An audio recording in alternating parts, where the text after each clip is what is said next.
Hello my dear students, welcome back to channel my new video. My name is Amir from A1 coaching. तो बेटा मैंने आप लोगों को लास्ट वीडियो में रिडेम्पशन का क्वेश्चन कराया था और उसी में मैंने आपको एक लास्ट में क्वेश्चन दिया था, बताया बोला था आप लोग उसको करोगे। क्या था वो कि अगर बैंकिंग कंपनी होती है तो उनको ना डीआरआर बनाने की ज़रूरत है ना डीआरआई बनाने की ज़रूरत है। उम्मीद करता हूँ आप लोगों ने किया, अगर नहीं किया बहुत से बच्चों को प्रॉब्लम आ रही थी तो इसलिए मैं आपको एक क्वेश्चन करा देता हूँ। सबसे पहले जब भी बैंकिंग कंपनी होगी, कौन सी कंपनी होगी बेटा? बैंकिंग कंपनी, तो DRR यानी कि डिबेंचर रिडेम्पशन रिजर्व और साथ ही साथ DRI, जो भी बैंकिंग कंपनी है ना उनको DRR बनाने की ज़रूरत है ना ही उनको DRI बनाने की ज़रूरत होती है। ठीक है, तो अगर ऐसा क्वेश्चन आता है तो हम लोग उस क्वेश्चन को करेंगे कैसे, तो चलो जल्दी से देखते हैं हम लोग। सबसे पहले क्वेश्चन देखो, यहाँ पर लिखा है bank of Baroda issued 8000 debentures 8% debentures of ₹100 each at a premium of 6% on 1 अप्रैल। समझ रहे हो, डिबेंचर्स है 100 रुपये का जो कि 6% के प्रीमियम पे इशू हुआ है। फर्स्ट कब हुआ है? 1 अप्रैल 2014 को। अब बोल रहे रिडीम हो रहा है 31 मार्च 2020 को। रिकॉर्ड करो general entry for issue and redemption of debentures. अब भाई इसकी एंट्री कैसे होगी, चलो जल्दी से करके देखते हैं। सबसे पहले आप लोग को तो इतना तो पता ही है बेटा कि हम लोग जब भी क्वेश्चन करते हैं तो उसमें क्या होता है कि जब भी हम लोग क्वेश्चन करेंगे तो सबसे पहले डिबेंचर की एंट्री करेंगे रिडेम्पशन में। तो डिबेंचर की एंट्री क्या होती है तो पता होगी आप लोग को, नहीं पता है भाई? चलो जल्दी से करते हैं। पहले होगा सबसे पहले बैंक अकाउंट डेबिट टू, कितने परसेंट डिबेंचर है? 8% डिबेंचर एप्लीकेशन अकाउंट। ठीक है, bank on debit to 8% debenture application account. और उसके बाद क्या होगा? 8% डिबेंचर एप्लीकेशन अकाउंट डेबिट। ठीक है, फिर 8% डिबेंचर्स अकाउंट। ये पता है आप लोगों को कि नहीं पता है? इतना तो पता था। और जब इशू हुआ है बेटा वो सिक्योरिटी प्रीमियम पे भी हुआ है, तो इसीलिए आप लोग यहाँ पे लिखोगे नीचे 2 सिक्योरिटी प्रीमियम। ठीक है जी सर, ठीक है। अब बताओ भाई, यहाँ तक कोई दिक्कत कोई परेशानी है आप लोग को? यहाँ तक कोई तकलीफ हो कोई परेशानी हो तो बताओ।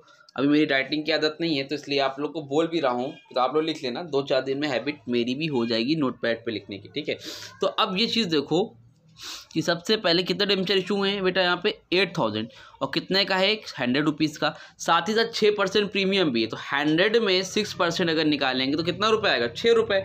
तो 106 से मल्टीप्लाई होगा 8000 का। यहाँ पे 8000 है, मल्टीप्लाई हो कितने से? 106 से। तो 8000 मल्टीप्लाई बाय 106 करेंगे तो आएगा 8,48,000।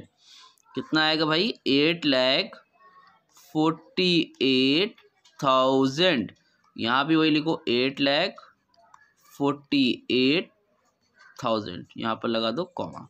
8,48,000, यहाँ तो बस समझ में आई। तो यहाँ पर बेटा कितना होगा?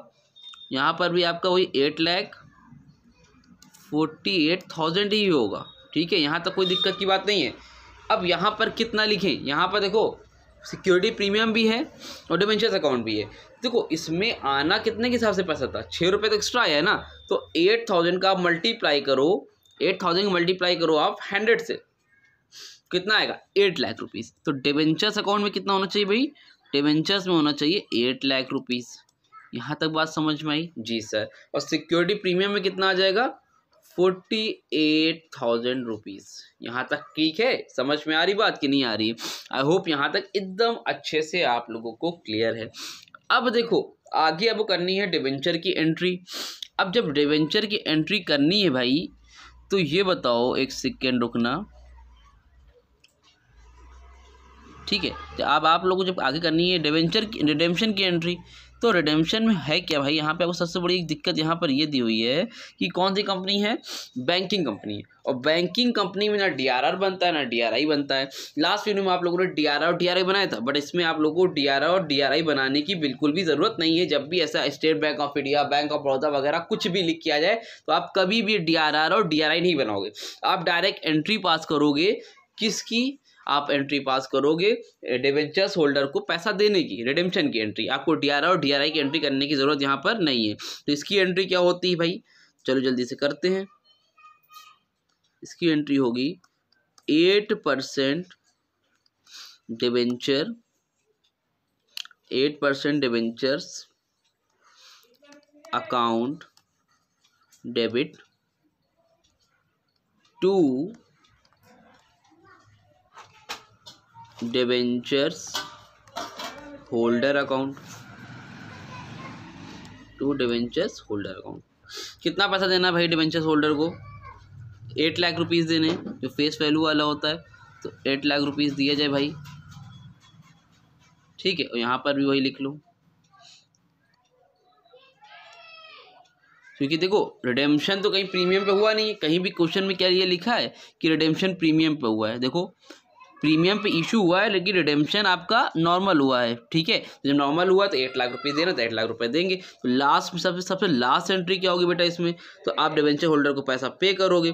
जब डिवेंचर होल्डर को पैसा पे करेंगे तो एंट्री क्या होगी, debenture holder account debit, debentures holder account debit to, पैसा कहाँ से पे करोगे, बैंक से। यहाँ पे हो जाएगा debentures holder account debit to bank account. कितना पैसा भाई, 8 लाख रुपीज़, ठीक है। यहाँ पे भी 8 लाख और यहाँ पे भी 8 लाख। उम्मीद करता हूँ आपको समझ में आया होगा यहाँ तक। अब इसके अलावा बेटा इस क्वेश्चन में कुछ करना ही नहीं है, दैट्स इट कंप्लीट। समझ रहे हो, मतलब कहने का ये है कि ये इतना ही आपको करना है इस क्वेश्चन में, ठीक है। तो बस आप क्यों और लास्ट में डीआरआर की एंट्री करते थे, जो कि आप जनरल रिजर्व में ट्रांसफर करते थे, लेकिन डीआरआर तो बना नहीं है तो जनरल रिजर्व में जाएगा नहीं। तो कहने का मतलब ये था कि आपको सिर्फ इतना ही करना है, ना डीआरआर बनेगा ना डीआरआई बनेगा, कुछ भी नहीं बनेगा। उम्मीद करता हूँ आपको यहाँ तक अच्छे से समझ में आ गया।